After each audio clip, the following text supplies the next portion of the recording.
வணக்கம். சிறப்பு நேர்காணலுக்கு வரவேற்கிறோம். நிகழ்ச்சியின் இன்றைய சிறப்பு விருந்தினர் முன்னாள் நாடாளுமன்ற உறுப்பினர் திரு கே.சி. பழனிசாமி அவர்கள். வணக்கம். வணக்கம் சார். அதிமுகவிலிருந்து விலகி முன்னாள் அமைச்சர்கள், மூத்த தலைவர்கள் தாவேகாவில் இணைந்திருக்கிறார்கள். திரு விஜயபாஸ்கர், திரு எம்.ஆர். விஜயபாஸ்கர் உள்ளிட்டவர்கள். இன்னும் நிறைய பேர் வருவார்கள் என்று எதிர்பார்ப்பும் தாவேகா தரப்புல இருக்கு. இவ்வளவு பேரை அகாமடேட் பண்ற அளவுக்கு தாவேகாவில் இடம் இருக்கா? நிச்சயமா இது பத்தாது, இன்னும் நிறைய பேர் வேணும். ஏன்னா தாவேகாவுக்கா? ஆமாம். எப்படின்னா, நீங்கள் புரட்சித் தலைவர் எம்ஜிஆர் காலத்தில் 77 அவர் பெற்ற எண்ணிக்கை 130க்கு மேலே சட்டமன்ற உறுப்பினர்கள் எண்ணிக்கை. திருப்பி அந்த 80ல் ஆட்சி டிஸ்மிஸ் செய்யப்பட்டதுனால மட்டுமே அந்த சிம்பத்தி வேவில் அடிச்சுட்டு திருப்பி ஆட்சிக்கு வந்தது. அடுத்து 84 இந்திரா காந்தி அவர்கள் மரணம், எம்ஜிஆர் அமெரிக்க மருத்துவமனையில். ஏன்னா அந்த திமுக அதனுடைய பலம் குறைத்து மதிப்பிட முடியாது. எம்ஜிஆர் காலத்தில் நாங்கள்லாம் பார்க்கிற பொழுதே அவர் சொன்னது, இன்னும் நிறைய தலைவர்கள் தேவை. அதனால தான் பார்த்தீங்கன்னா அந்த 77க்கு பிறகு அந்த 80 இரண்டாம் கட்ட தலைவர்கள். ஏன்னா ஒரு தலைவர் அவர் வாக்கு வங்கி அது மாதிரி இருந்தாலும் கூட அதற்கு அடுத்து அரசியல் அன்றாட நிகழ்வுகளை செயல்படுத்தக்கூடிய அளவில் நிறைய தலைவர்கள் உருவாக்கப்படணும். அது தேவை இருக்குது. ஏன்னா அசுர சக்திகள், அது திமுக ஆகட்டும், பாஜக ஆகட்டும், அதிமுகவில் இன்றைக்கு அது பலகீனமாக தோன்றுவது எடப்பாடி பழனிசாமியினுடைய பலகீனமான தன்மை. இப்போ இவ்வளோ பேர் மாறி போகிறவங்க, அதிருப்தி இருக்கிறவங்க, எனக்கு அதிமுக பிடிக்கலன்னு சொல்லலை, அந்த கட்சி சரியில்லைன்னு சொல்லலை, தொண்டர்கள் மேலே அதிருப்தின்னு சொல்லலை, மக்கள் புறக்கணிக்கிறாங்கன்னு சொல்லலை. ஒரே குறை எடப்பாடி பழனிசாமி. இதை தவிர அதிமுக மீது பற்றும் பாசமும் கொண்டவர்கள் இன்னும் இருக்காங்க, அசையாமல் இருக்கிறாங்க. இன்றைக்கு சென்றவர்கள் கூட பார்த்தீங்கன்னா ஒரு பொறுப்பில் இருக்கிறவங்க தான், அசையாமல் இருக்கிறாங்க. இது ஒன்று. அதே போல் நீங்கள் திமுகவும் பார்த்தீங்கன்னா ஒரு நல்ல எதிர்க்கட்சிக்கு பழக்கப்பட்ட கட்சி. திமுக என்றைக்குமே ஆளுங்கட்சியை விட ஒரு சிறப்பான எதிர்க்கட்சி. அடுத்து பாஜக எடுத்தீங்கன்னா வெஸ்ட் பெங்காலில் மம்தா பானர்ஜியை எப்படி தகர்த்தார்கள்னு பாருங்க. அப்படியே டிஸ்மேண்டில் பண்ணி தகர்த்துட்டாங்க.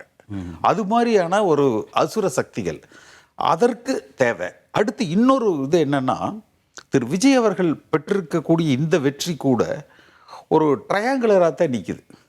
நீங்கள் இது இருமுனை போட்டி ஆக்கப்படணும். இருமுனை போட்டி ஆக்கப்படலைன்னா தமிழ்நாட்டில் கூட்டணி ஆட்சி, இந்த மற்றவர்களை சார்ந்து மைனாரிட்டி இதெல்லாம் வரும். அப்போ இருமுனை ஆக்கப்படணும்னா அதிமுகவிலிருந்து ஒன்றா அதிமுகவும் தாவேகாவும் கிட்டத்தட்ட இன்னும் கொஞ்சம் அந்த மாற்றங்கள் நிறையவே நிகழ வேண்டியது இருக்கு. தாவேகாக்குள்ள இருந்தே இரண்டாம் கட்ட தலைவர்கள் உருவாக மாட்டாங்களா? அவங்கள திரு விஜய் வளர்த்து எடுக்க முடியாதா? எடுக்கலாம். அது காலம். இப்போ நான் 22 வயசில் எம்ஜிஆர்கிட்ட பார்த்தேன், 24 வயசில் எம்எல்ஏ ஆனேன்னா கூட இன்றைக்கு இருக்கிற கே.சி. பழனிசாமி அன்றைக்கு இல்லை. ஒரு எம்எல்ஏவாக இருக்கிற பொழுதோ எம்பியாக இருக்கிற பொழுதோ இல்லை. அப்போ அது காலம், அந்த அனுபவம்.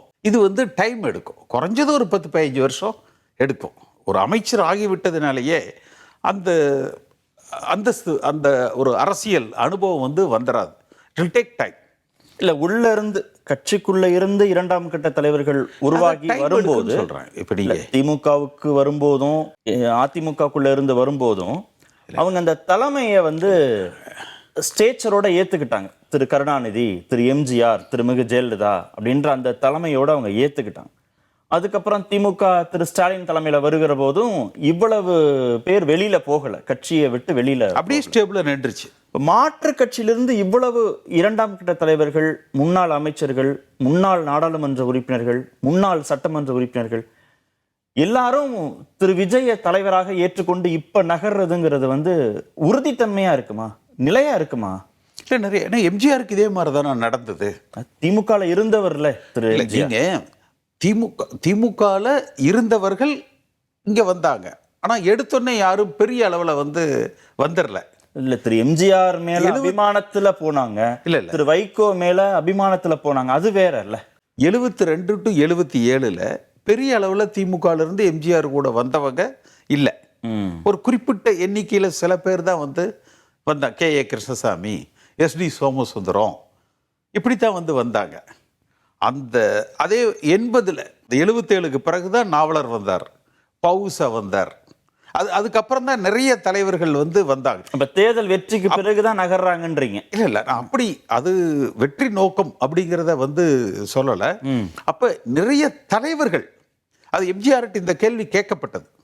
அதிமுகலே இவ்வளவு பேர் இருக்கிறோம், நீங்க ஏன் அங்கிருந்து வர்றவங்களை என்கரேஜ் பண்றீங்க என்று அந்த கேள்வி கேட்கப்பட்டது. அப்ப அவர் சொன்னது, ஒன்று எதிராளி பலகீனமாகறாங்க, அப்ப இங்க என்ன ட்ரையாங்குலரை முதல்ல உடைக்கணும், இந்த மும்முனை போட்டியை உடைச்சு இருமுனை போட்டியை நீங்க கொண்டு வரணும். இது ஒரு காரணம். அப்ப நீங்க அங்கிருந்து குறைக்கணும்ல, அவங்க பலத்தை குறைக்கணும்ல. அடுத்து இங்க நிறைய ஆட்கள் தேவை. அது ரெண்டாவது, அன்றைக்கு காங்கிரஸ் அவ்வளவு பெரிய மைய அரசாங்கம் ஒரு அவ்வளவு பெரிய சக்திகள் கிடையாது. ஆனா இன்றைக்கு பார்த்தீங்கன்னா ஒரு அவ்வளவு பெரிய சக்தியா இருக்கு. அடுத்து அண்ணாமலை ஒரு புது ஃபோர்ஸ் உள்ள வர்றாரு. அப்ப இதையெல்லாம் பார்க்கிற பொழுது இன்னும் வேக்கம் நிறைய இருக்குது. அதனால இது பத்தாதுங்கிறது என்னுடைய கருத்து. இல்ல, தாவேக்காக்குள்ளேயே இருந்து மாவட்ட செயலாளர்கள் ஆனவர்கள், அந்த தொகுதியில செல்வாக்காக இருப்பவர்கள், இவங்களுக்கும் அதிமுகவிலிருந்து முன்னாள் அமைச்சர்கள், முன்னாள் மாவட்ட செயலாளர்கள், முன்னாள் நாடாளுமன்ற, முன்னாள் சட்டமன்ற உறுப்பினர்கள்னு போறவங்க ரெண்டு பேருக்கும் எந்த உரசலுமே இருக்காது. ரெண்டு பேரும் இணைஞ்சு டிராவல் பண்ண முடியுமா? ஊழலுக்கு அப்பாற்பட்டவர்களாக இருக்கணும். இப்போ இன்றைக்கு திரு விஜயபாஸ்கர் போயிருப்பாரு, பார்த்தீங்கன்னா கடுமையான விமர்சனங்கள். அது நிச்சயமா அதுல யாரும் பெருசா இல்லைங்க, விஜயபாஸ்கர் மேல அந்த மாதிரி எந்த கேஸும் இல்லைங்க, அவர் மிக நல்லவருங்க என்று விஜயபாஸ்கரே பேச முடியாது. அப்ப அதெல்லாம் சில பலகீனங்களா அமையலாம். ஸோ ஊழலுக்கு அப்பாற்பட்டவர்களாக மக்கள் மத்தியில், ஒரு கட்சி தொண்டர்கள் மத்தியில் அபிமானம் பெற்றவர்களாக நிறைய பேர் வேணும். இல்லை, இப்போ ஏன் விஜயபாஸ்கர் தேவைப்படுறாரு தாவேக்காவுக்கு? சட்டமன்ற உறுப்பினராக விமர்சனங்களை கடந்து நீங்க விஜயபாஸ்கர் சட்டமன்ற உறுப்பினராக இல்லைன்னு வச்சுக்கோங்களேன், தேவைப்பட்டிருக்க மாட்டார். ஏன்னா அவர் இந்த தூய சக்தி அப்படிங்கிற இடத்துல அவரால் சில எம்பராஸ்மெண்ட்ஸ், தர்ம சங்கடங்களை, சில நெருக்கடிகளை, சில கேள்விகளை எதிர்கொள்ள வேண்டியதாக இருக்குது. ஏன் 107 இருக்கு, இந்த 107 குறைஞ்சது 120 ஆகணும். அப்போ இன்னும் 13 வேணும். அப்போ அந்த 13க்கு இங்கிருந்து குறைக்கணும். இங்கிருந்து அதிமுகவினுடைய பலத்தை குறைக்கணும். ஏன்னா திமுகவிலிருந்து யாரும் நகர்ற மாதிரி தெரியல. இவங்க ஒரு 25 பேர் ஓட்டு போட்டிருக்காங்க. அது ஒரு சுயநலத்தின் காரணமாக கூட இருக்கலாம், ஓட்டு போட்டிருக்காங்க. அப்போ அது தேவை. ஆனால் இதுலேயும் இந்த இடத்துல பிஜேபியோ அல்லது தேர்தல் ஆணையமோ எங்கே செக் வைக்கிறாங்கன்னா, இன்றைக்கு பார்த்துருப்பீங்க 3 இடைத்தேர்தல் தான் நடக்குது 3 மாநிலங்களில். தமிழ்நாட்டில் அது நடக்கு. நான் இதை எதிர்பார்த்தேன். அது நம்ம பேசுறதுக்கு முன்னாடி அது உங்கள் தொலைக்காட்சியில் செய்தியாக வந்துருச்சு. அப்போ அவங்க என்ன செய்வாங்கன்னா, இந்த தேர்தலை நடத்தாமல் தள்ளி கொண்டு போகிறதுக்கு ஒரு வாய்ப்பு, அப்படி நடக்குன்னு நான் சொல்லலை, ஆனால் அதற்கு ஒரு வாய்ப்பு இருக்கு. இல்லை, அதில் பாஜகவுக்கு என்ன லாபம்? அதிமுகவிலிருந்து இன்னும் ரிசைன் பண்ணுற எண்ணிக்கை குறையும். பயப்பட, ஒரு ரிசைன் பண்ணிட்டா உடனே எலெக்ஷன் வரலைன்னா அந்த ஒரு பயம் அவர்களுக்கு வரும். அடுத்து பாஜகவை பொறுத்த வரைக்கும் அதிமுகவை பலகீனப்படுத்தி அவர்கள் கைப்பிடிக்குள் வைத்து அந்த வாக்கு வங்கியை தனதாக்கி கொள்வது தான் அவங்களது. தாவேகா தனிப்பெரும்பான்மை பெற்று அசுர பலத்தோடு ஆட்சியில் அமர்வதை மத்தியில் ஆளுகிற பாஜக, காங்கிரஸ் அமைச்சர்கள் இருக்கிற ஒரு அமைச்சரவையை அவ்வளவு தூரம் அவர்களால் ஏற்றுக்கொள்ள முடியாது. அவ்வளவு பெருந்தன்மையானவர்கள் அல்ல அவர்கள். அப்ப அதனால இந்த தேர்தல் தள்ளி போகும்.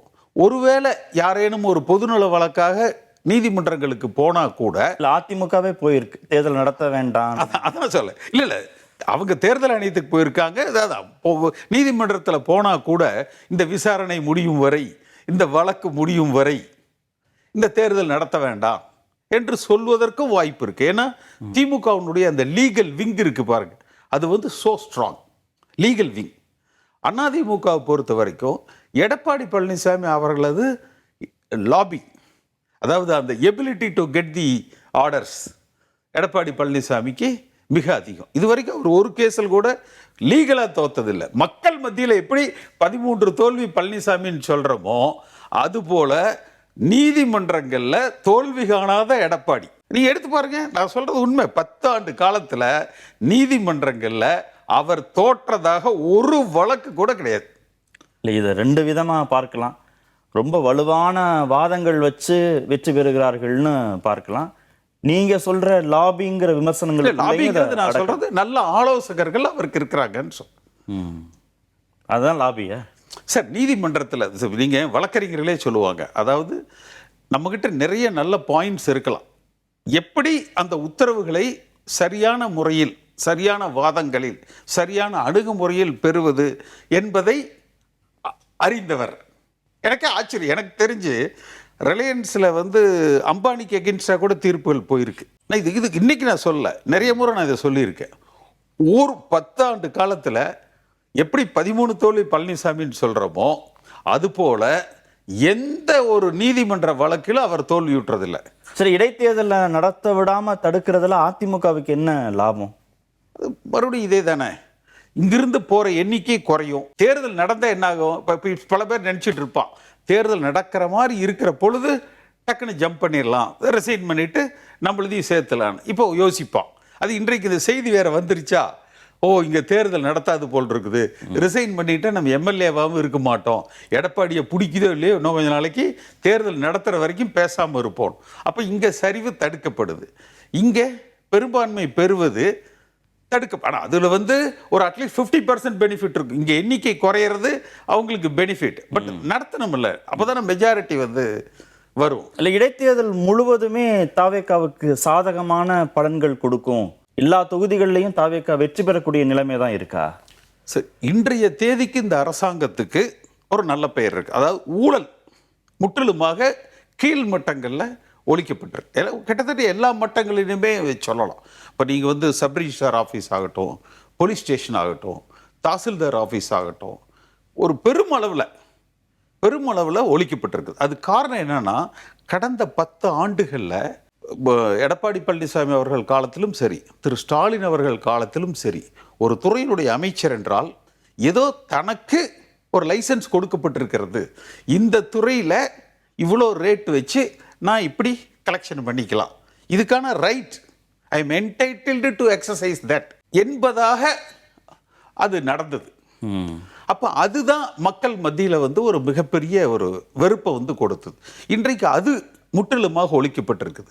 ஆனால் போன தேர்தலில் மக்கள் பார்த்தது விஜய் விசில், இந்த 2 தான். யார் வேட்பாளர்னே தெரியாது. இப்போத்தான் அட இந்த தம்பியா நமக்கு எம்எல்ஏ, ஓ இவருக்கா நம்ம ஓட்டு போட்டோம் என்று சற்று ஆச்சரியத்தோடு கூட பார்க்கிறாங்க. ஆனால் இனி இது முதல் முறைக்கு சரியாக இருக்கும்.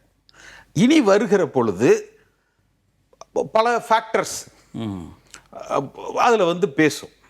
ஆனால் விரும்பலை, கூட்டணி கட்சிகளே விரும்பலை இந்த மாதிரி அதிமுகவிலிருந்து அதிக எண்ணிக்கையில் எம்எல்ஏக்கள் ராஜினாமா செஞ்சுட்டு தாவேக்கா பக்கம் போறதை இடதுசாரிகள் வரவேற்கல. அவங்க ஒரு அரசாங்கம் இருக்கிறத இழக்கிறதுக்கு அவங்க விரும்பல, அவ்வளவுதானே. அவர்களை சார்ந்து ஒரு அரசாங்கம் இருக்க வேண்டும் என்பது அவர்களது சுயநலம் தானே. இப்ப இந்த எண்ணிக்கை கூடிடுச்சுன்னா நமக்கு மரியாதை இல்லையோன்னு நினைக்கிறாங்களா? தேவையே இல்லாம கூட போயிடலாம்ல, கூட்டணி தொடரலாம், தொடர்ந்தாலும் கூட அந்த டிபெண்டன்சி இருக்காது. அதனால தாவேக்காவை பொறுத்த வரைக்கும் முதல்ல இருதுருவ அரசியலுக்கு அதுதான் அவங்க நேரேட்டிவ் செட் பண்றாங்க. திமுக தாவேக்கா என்று நேரேட்டிவ் செட் பண்றாங்க. இல்ல 1 கோடி வாக்குகள் அதிமுக வாங்கி இருக்கக்கூடிய நிலையில 35ங்க அவ்வளவு வாக்கு வாங்கி இருக்கிற நிலையில உடனடியாக இந்த குறுகிய காலத்திற்குள்ளாகவே திமுக வெர்சஸ் தாவேக்கான இருதுருவத்துக்குள்ள அடைச்சிட முடியுமா தமிழ்நாடு அரசியல தாவேக்கானால?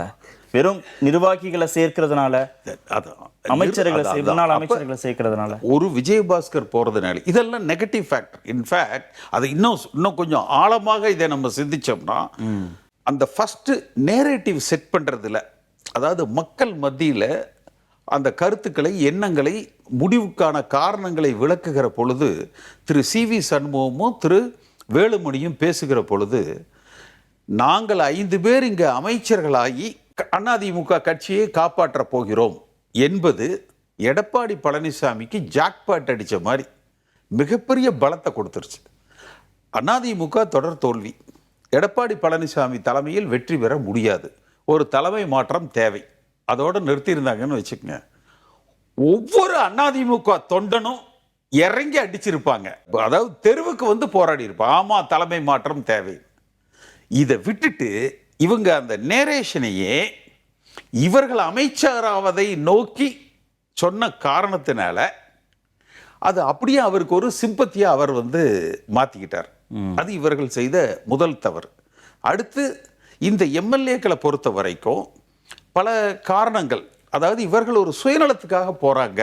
திரு விஜயபாஸ்கர் எடுத்துக்கங்க, ரெட்டு விஜயபாஸ்கர் ஆகட்டும், பல பேர் தங்கள் மீது இருக்கிற வழக்குகளுக்கு காப்பாற்றிக் கொள்வதற்கு போறாங்க என்ற அளவில் தான் இது வந்து பார்க்கிறாங்களே அதிமுக தொண்டர்களை பொறுத்த வரைக்கும். அப்ப இவங்க நகர மாட்டாங்க தாவேக்கா பக்கம், அது தொண்டர்கள் நகர மாட்டாங்க. அப்ப சுயநலமற்றவர்கள், பொதுவாக இருக்கிறவங்க, புரட்சி தலைவர் காலத்துல பயணித்தவர்கள், ஒரு மக்கள் மத்தியில தொண்டர்கள் மத்தியில நம்பிக்கை பெற்றவர்கள் நிறைய மூவ் ஆகணும். அப்பதான் அந்த இவங்க நினைக்கிற இந்த ட்ரையாங்குலர். நீங்க சொல்றதை வச்சு பார்க்கும்போது திரு எடப்பாடி பழனிசாமி கையில தான் அதிமுக இருக்கு. இல்ல, அவர் கையில் இல்ல. சரி, இந்த பக்கமும் போகலன்னா அப்ப யார் அங்க இருக்காங்க தானே? நான் அதிமுக அவங்க சொல்றது, நான் இப்ப இந்த 2-3 நாளா என்னோடு பயணிக்கிறவர்கள் ஒரு 1.5 லட்சம் பேர் தொடர்பில் இருக்கிறாங்க. நான் ஒரு கருத்து கேட்டேன், இது மாதிரி என்னப்பா பண்ணலாம், நம்ம இப்படியே இருக்கிறோம், கட்சி விட்டு நீக்கி 10 வருஷம் ஆச்சு, இப்படியே போராடிக்கிட்டே இருக்கிறோம், என்ன செய்யலாம் அப்படிங்கிற பொழுது சில பேர் இல்லைங்க நம்ம மூவ் ஆகலாம். இதை வேற அப்பப்ப சொல்லி என் மனசை புண்படுத்திடுறீங்க. அது அதெல்லாம் கடந்த காலம், அதை விட்டுருங்க. வந்து அப்ப சொல்லையில இன்னும் சில பேர் எடப்பாடி ஆகாதுன்னு, ஆனா அதிமுக நல்ல கட்சின்னு நம்ம விடக்கூடாதுன்னு, எடப்பாடியை நம்ம அப்புறப்படுத்தணும். இப்ப உங்களோட பேசுறவங்க என்ன சொல்றாங்க? எடப்பாடியை அப்புறப்படுத்தணும், அதிமுக தலைமை மாற்றம் தேவை. நமக்கு கட்சி பிரச்சனை இல்லை, தலைமை தான் பிரச்சனை. தலைமைனா இப்ப எம்ஜிஆர் தலைமை யாரும் கேள்வி கேட்பவர் இல்லை, ஜெயலலிதா அம்மா தலைமை யாரும் கேள்வி கேட்பவர் இல்லை. ஆனா எடப்பாடி அப்படி இல்லை. இல்ல இப்ப மரகதம் குமரவேல் சேரும்போது 1 லட்சம் பேர் வரைக்கும் சேருவாங்க, இணைப்பு விழா திட்டமிடப்பட்டிருக்குன்னாங்க. ஆனா அவ்வளவு எண்ணிக்கை இல்லை. ஊடகங்கள்ல வந்த செய்திகள் அடிப்படையில் பார்க்கிற போது ரொம்ப குறைவான விஜயபாஸ்கர் இதுலயே நிறைய உங்க தொலைக்காட்சியில பார்த்தேன், எண்ணிக்கை ரொம்ப குறைவாக தான் இருந்துச்சு. திரு விஜயபாஸ்கர் டெல்டாவே இனிமே போயிடும் தாவேக்கா பக்கம், நாங்க பார்த்துக்கிறோம் அப்படின்னாரு. அதே மாதிரி பெரிய அளவிலான எண்ணிக்கையில இன்னைக்கும் போகல. இப்போ அதிமுக தொண்டர்கள் தாவேக்கா பக்கம் பெருமளவு நகர்ந்த மாதிரி தெரியல இந்த காட்சிகள். அதனால தான் நான் சொன்னேன், அது வந்து ஒரு லாங் ப்ராசஸ் அப்படின்னு சொன்னேன். It's a long process. இது வந்து ஓவர் நைட்ல இவர்கள் நினைக்கிற போல அது வந்து நடக்காது. அது வந்து 2ஆம் கட்டம், 3ஆம் கட்டம், 4ஆம் கட்டம்னு ஒரு ஸ்லோ மைக்ரேட். இப்போ நீங்க இது நடந்திருக்கு, வெஸ்ட் பெங்கால் எடுத்துக்கோங்க. இப்போ கம்யூனிஸ்ட் தகர்க்கப்பட்டு மம்தா வந்தாங்க, மம்தா தகர்க்கப்பட்டு பிஜேபி வந்தது. இப்போ தமிழ்நாட்டில் எடுத்துக்கங்க, கம்யூனிஸ்டுகள் ராஜாஜி போன்றவர்கள் எல்லாம் வந்து தகர்க்கப்பட்டு காங்கிரஸ் வந்தது, காங்கிரஸ் தகர்க்கப்பட்டு திமுக வந்தது, திமுகவுக்கு மாற்றாக அதிமுக வர்ற பொழுது காங்கிரஸ் தகர்க்கப்பட்டுருச்சு. அந்த அந்த வாக்கு வங்கி வந்து முழுமையா மாறிடுச்சு. இப்போ வந்து பார்த்தீங்கன்னா ட்ரையாங்குலர்ல நிக்குது. அதிமுக செதஞ்சு தாவேக்கா வாக்கு வங்கி உயரும் அப்படி சொல்லலை. அதாவது தாவேக்கா அவர்கள் பலம் பெற வேண்டும் என்றால் இருதுருவ அரசியலை நோக்கி நகரணும். அதனால தான் திமுக என்ன செய்யறாங்கன்னா, அவர்களும் இருதுருவ அரசியலை தான் விரும்புறாங்க. அவர்கள் கரைந்து விடக்கூடாது என்பதற்காக அதிமுகவையும் கரைச்சி கொண்டு வரணும்னு நினைக்கிறாங்க. பாஜக என்ன நினைக்கிறாங்க, ஒரு பார்ட்டி ஸ்ட்ரக்சர் இருக்குது, ஒரு ஓட் பேங்க் இருக்குது, ஒரு கேடர் பேஸ் இருக்குது, இது அப்படியே எடப்பாடியை ஒரு கட்டுப்பாட்டுக்குள்ள கொண்டு வந்து கட்சியை தங்கள் கட்டுப்பாட்டுக்குள்ள கொண்டு வந்து தங்களோடு வச்சு அந்த வாக்கு வங்கியை அவங்க அப்சர்வ் பண்ணிக்கலாம். அப்ப இந்த சூழ்நிலைகள்ல தங்களை வளர்த்து கொள்ள வேண்டிய நிர்பந்தம் தாவேக்காக்கு இருக்கு. இல்ல தாவேக்காக்குள்ளேயே இருந்து ஒருத்தர் ஒரு தொகுதியில போட்டியிடும் போது தாவேக்காவுக்கான ஓட் பேங்க் அவங்களுக்கு டிரான்ஸ்ஃபர் ஆகும். சரி, எப்போ அதிமுகல இருந்து போற ஒருத்தர் தாவேக்கா சின்னத்துல விசில் சின்னத்துல போட்டிடும் போது தாவேக்கா ஓட் பேங்க்கும் டிரான்ஸ்ஃபர் ஆகணும், இவர் அதிமுகல இருந்து வந்ததுனால அதிமுக ஓட் பேங்க்கும் அங்க டிரான்ஸ்ஃபர் ஆகணும். ரெண்டுமே பேரலா நடக்க வாய்ப்பு இருக்கா? இது வந்து ஆளை பொறுத்தது. இப்போ இந்த ரிசைன் பண்ண எம்எல்ஏக்களுக்கு பொறுத்த வரைக்கும் பார்த்தீங்கன்னா ஆளுக்கு ஆளு மாறும். நெகட்டிவ் இம்பேக்ட் இருக்கு. ம். என்னதான் இருந்தாலும் நம்ம இவர் ஓட்டு போட்டு ஜெயிக்க வச்சோம், உடனே சட்டமன்றத்தில் மாத்திட்டாரு. இவங்க செஞ்சிருக்கலாம், அந்த ஒரு 25 பேர் ஆதரவு அளிச்ச பொழுதே ரிசைன் பண்ணிட்டு வந்திருக்கலாம். அது சார் அரசியல்ல அந்த மூமெண்டம் தான் முக்கியம். அந்த மூமெண்டம் இஸ் லாஸ்ட். இல்ல கட்சி தாவல் தடை சட்டம் வராது. போயிட்டு போகுது. நீங்க நீங்க ரிசைனேஷன் பண்ணலாம்ல. நீங்க ஓட்டு போட்டீங்க, அவர் கொடுக்குறாரு. இல்ல ஆதரவை கொடுத்துட்டு எப்படி பண்ண முடியும்? இப்போ 4 பேர் பண்ணாங்கல்ல, அப்படி ஒன்று பண்ணிட்டு போகலாம். அடுத்து இன்னும் ஒரு கட்சிங்கிறதே எதிர்கட்சியாக இருக்கிற பொழுது, அதுவும் இதுக்கு முன்னாடி ஆட்சிக்கு வராமல் புதுசாக இருக்கிற பொழுது ஒரு அட்ராக்ஷன் இருக்கும். ஆனால் ஒன்ஸ் ஆட்சிக்கு வந்துட்டோம்னா பிடிச்சவங்க 10 பேர் இருப்பாங்க. இது வரைக்கும் நமக்கு பிடிக்காதவங்கன்னு இல்லாமல் இருந்தது ஒரு 4 பேர் உருவாவாங்க. அப்போ அந்த ஆன்டி இன்கம்பன்சி பெரிய அளவில் இல்லைன்னாலும் குறைந்த அளவுலையாவது அது பில்டப் ஆகும். அது ஒன்று. அப்புறம் இனி வருகிற காலங்கள் அந்தந்த பகுதியில் அந்த பகுதியை சார்ந்தவர்களா, அங்கே இருக்கிற பெரும்பான்மை சமுதாயத்தை சார்ந்தவர்களா, அப்புறம் பல ஃபேக்டர்ஸ். அது அவருடைய நட்பு வட்டம், இப்போ அந்த அமைச்சர்கள் எந்த அளவுக்கு பர்ஃபார்ம் பண்ணுறாங்க, பெனிஃபிஷியரிஸ். இப்போ தனி மனிதர்களை விட ஓவராலாக கரப்ஷன் இல்லை, நல்லா இருக்குது. எந்த இடத்துலையும் நம்மளை யாரும் பெருசாக கம்பல் பண்ணுறதில்ல, போனால் வேலை நடக்குது. அந்த அளவுக்கு ஒரு ஒரு ஒரு ஒரு குட் ஸ்டார்ட். ஓகே, பட் இது சஸ்டெயின் ஆகணும் for a long time. Okay, பார்ப்போம். நன்றி நிகழ்ச்சியில் பங்கேற்றதற்கு. மீண்டும் சந்திப்போம். நன்றி, வணக்கம்.